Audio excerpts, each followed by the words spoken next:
ये हमारे शहर के बाहर के एरिया में पहुंच जाता था. Outskirts means the outer boundary. फिर वो सारे फेंसेस भी तोड़ देता था, जितने भी जंगले लगे हुए थे वो भी तोड़ देता था, और ऐसे लगता था कि वो कोई माचिस की तीलियां तोड़ रहा है. तो जो बड़े बड़े फेंसेस हैं वो भी इस एलिफेंट के लिए छोटी सी माचिस की तीलियों के बराबर थे, क्योंकि एलिफेंट बहुत ह्यूज था.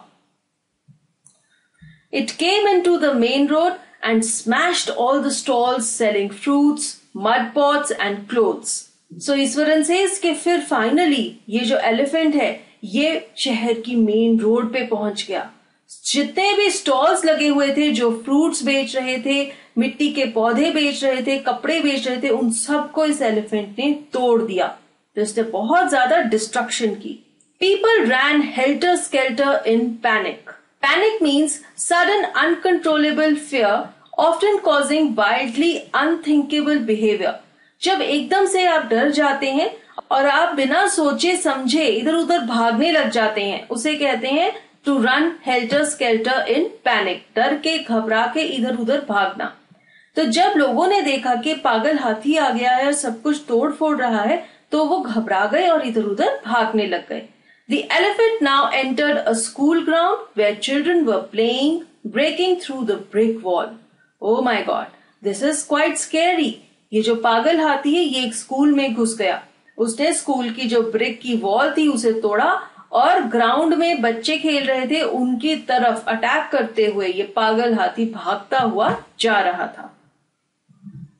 All the boys ran into the classrooms and shut the doors tight. सब बच्चे अपनी क्लासरूम्स की तरफ भाग गए. The beast grunted and wandered about, pulling out the football goalpost, tearing down the volleyball net, kicking and flattening the drum kept for water, and uprooting the shrubs. Now this is the destruction that the elephant caused in the school.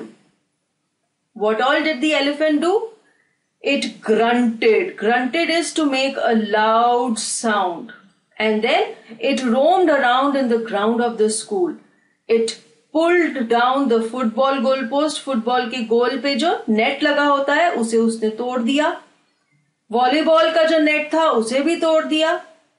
पानी पीने के लिए एक drum रखा हुआ था उसे भी तोड़ दिया और सारे पेड़ पौधों को भी उखाड़ दिया. Meanwhile, all the teachers had climbed up to the terrace of the school building. From there, they helplessly watched the depredations of the elephant. Depredations means the attacks which are made to destroy something. School के सारे teachers भी terrace पर चढ़ गए क्योंकि सब लोग डरे हुए थे, एलिफेंट उन्हें नुकसान पहुंचा सकता था, और वहां से सब लोग हेल्पलेसली देख रहे थे कि कैसे एलिफेंट सारे स्कूल की प्रॉपर्टी को तहस नहस कर रहा है. There was not a soul below on the ground. The streets were empty as if the inhabitants of the entire town had suddenly disappeared.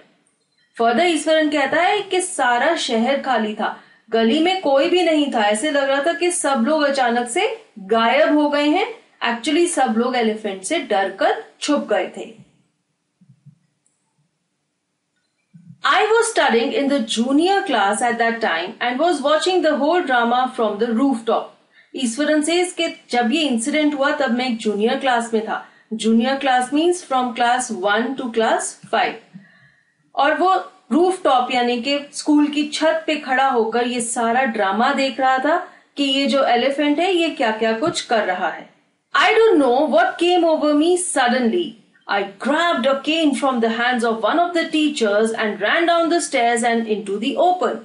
Then Eswaran says कि पता नहीं मेरे को एकदम से क्या हुआ, मैंने क्लास के टीचर से एक केन की जो स्टिक थी वो पकड़ी और नीचे उतरकर ओपन ग्राउंड में चला गया, यानी कि एलिफेंट के पास चला गया.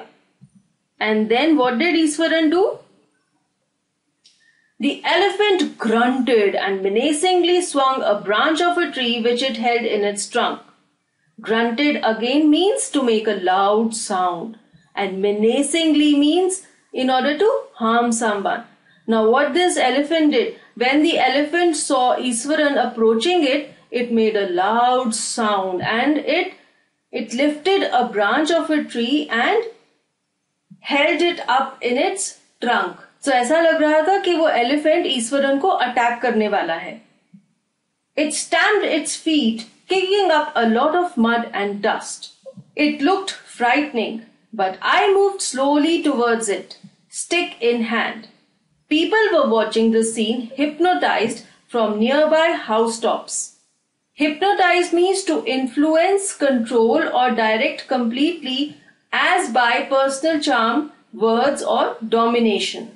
तो इस एलिफेंट ने जोर से अपने पैर को नीचे जमीन पर मारा, ऐसे लग रहा था कि वो अटैक करने के लिए तैयार है। और ईश्वरन कहता है कि वो बहुत ही डरावना और खतरनाक लग रहा था, लेकिन फिर भी वो धीरे धीरे एलिफेंट की तरफ बढ़ता गया और वो स्टिक उसके हाथ में थी। और वो कहता है कि सब लोग इस सीन को ऐसे देख रहे थे जैसे कि वो हिप्नोटाइज्ड हैं। मीन्स कोई भी हिल नहीं रहा था, सब लोग एक टक देख रहे थे और वो ये सोच रहे थे कि पता नहीं आगे क्या होगा। And he says from near by house tops, तो स्कूल की बिल्डिंग पर तो सारे स्टूडेंट्स और स्टाफ खड़े ही थे, आसपास जो घर थे उनके ऊपर भी सब लोग आकर खड़े हो गए थे और वो ये देख रहे थे कि अब आगे क्या होगा। The elephant looked at me red-eyed, ready to rush towards me. It lifted its trunk and trumpeted loudly. Now Iswaran says the elephant had red eyes. The elephant was very angry. And the elephant looked at Iswaran. And Iswaran says the elephant was ready to attack him. Other he says that the elephant lifted its trunk. तो elephant ने अपनी सूंड ऊपर की, वो पेड़ का जो लॉग है उसे ईश्वरन पर गिरने के लिए तैयार था और उसने बड़ी सी आवाज निकाली। Trumpet is the sound made by the elephant. At that moment I move forward and mustering all my force whacked its third toenail on the quick. Mustering means putting together, gathering. Whacked means to hit noisily. Eswaran says that I attacked the elephant. मैंने अपनी सारी हिम्मत, सारी strength जुटाई और जोर से उस हाथी के तीसरे टोनेल पे, उसके पैर के तीसरे नेल पर जोर से हिट किया। The beast looked stunned for a moment. Stunned means जब आप घबरा जाते हैं, एकदम से अचानक से कोई अनएक्सपेक्टेड चीज हो जाती है, तो ऐसे ही एलिफेंट भी एकदम से हैरान हो गया। Then it shivered from head to foot and collapsed. तो ईश्वरन ने ये जो एलिफेंट के नेल पर जोर से मारा था, उसका क्या रिएक्शन हुआ? एकदम से तो हाथी हैरान रह गया और फिर वो कांपा और फिर नीचे गिर गया। At this point, Iswaran would leave the story unfinished and get up mumbling, I will be back after lighting the gas and warming up the dinner. So Mahindra says that Iswaran would tell this much of the story. He would create a lot of interest and then he would tell Mahindra that okay, now I'll go and I'll warm up the dinner. The dinner is getting late. Mahindra, who had been listening with rapt attention, would be left hanging.